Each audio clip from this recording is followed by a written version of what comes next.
Hey there, it's Walt. I was traveling last week and coming through busy airports, and I noticed, maybe I noticed it again, or maybe I really noticed it for the first time, that nearly everybody had their face in their phone.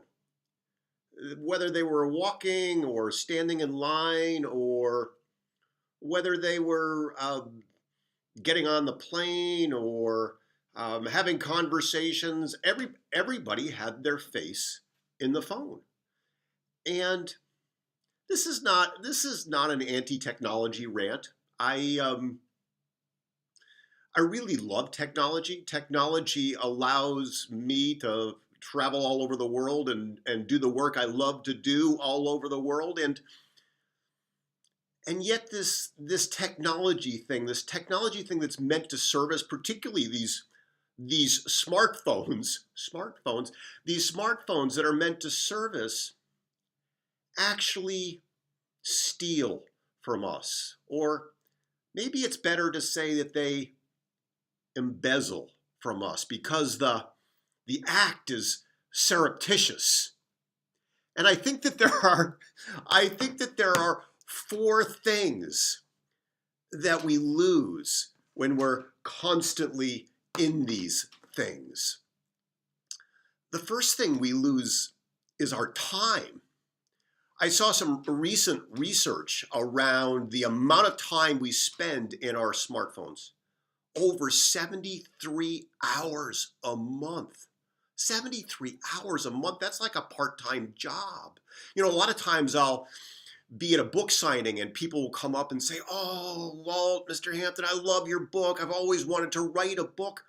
With 73 hours a month, you could write a pretty hefty book in a year, or launch the product, or make the art, or whatever it is that you want to dream, that you dream of doing. 73 hours is a lot of time that you could recapture, that you could take back. The second thing that is stolen, I think, from us by virtue of this technology is our space. You know, our space just to be. One of the reasons I go off into the great mountains of the world is just to get a sense of space, to touch the ground, to feel the air, to feel the expansiveness, to have the ability just to reflect and to be. And if we're always in something like our smartphones, we never have the opportunity just to be, to experience. And that sense of experience, that sense of being is so important to us as human beings, so important to us as in our humanity. We can't always be in it. It's important to reclaim that sense of being. The third thing I think that gets embezzled from us is our ability to do deep work. You know, with the rise of AI, everybody's a titter around, you know, jobs that are going to be lost, functions that are going to be lost. And that's true. You know, most of the ordinary tasks, even most of the ordinary tasks in my profession of law, will be replaced by artificial intelligence. The routine things will be. But our capacity as human beings to go deep, to do deep work, is uniquely ours. And I don't know if you've noticed this, but you know, if you're reading, and your smartphone is nearby, you'll move in and out of it. If you're writing, you'll move in and out of it. And if we're constantly moving in and out of our smartphone, in and out of our technology, we never have the opportunity to really dive deep, to really go deep with our work, with our reading, our writing, our reflection, to really, really, really do that thing that is uniquely ours. And the last thing that I think that we lose, that is stolen, that is embezzled from us, is this: our ability as human beings to connect. I remember back a number of years looking in my rear view mirror at my teenage son, and he and his girlfriend at the time were sitting next to each other in the back seat, and they were texting each other. They were sitting next to each other, and they were texting each other.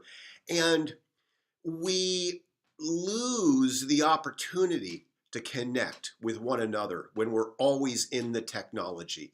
And there is no greater gift that we can give to one another, that we can give to our clients, to our friends, to our significant others, to our children, our grandchildren. There's no more powerful gift that we can give than our presence, our ability to be fully here now in this moment with that other person. And so we lose that as well. And so, as I said, this is not a rant against technology. I'm just reflecting on what I see and how I see it impact in my life. And one of the things that I've been experimenting with is how my relationship, my constant relationship to this thing evolves. And one of the things I've been playing with is leaving it aside. There's actually research to show that when your phone is even in your space, that is, it's on your desk, it's in your room, it causes distraction. It causes that ability to stay skittering on the surface. And sometimes what I've tried to do and found to be useful is to actually take the smartphone and when I'm writing or reading, to put it in another room.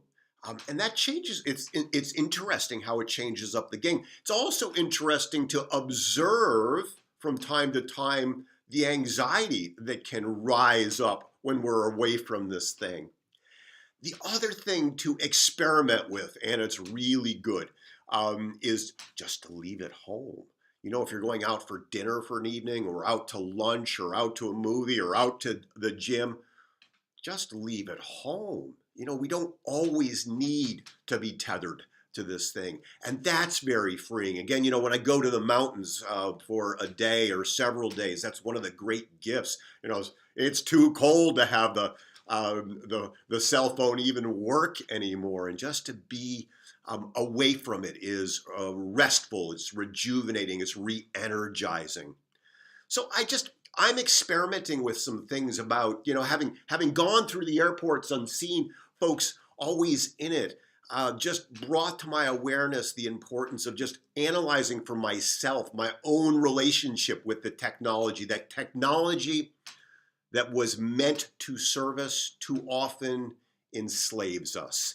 And to take back control of our technology so that it really serves us and the important work we're endeavoring to do in the world.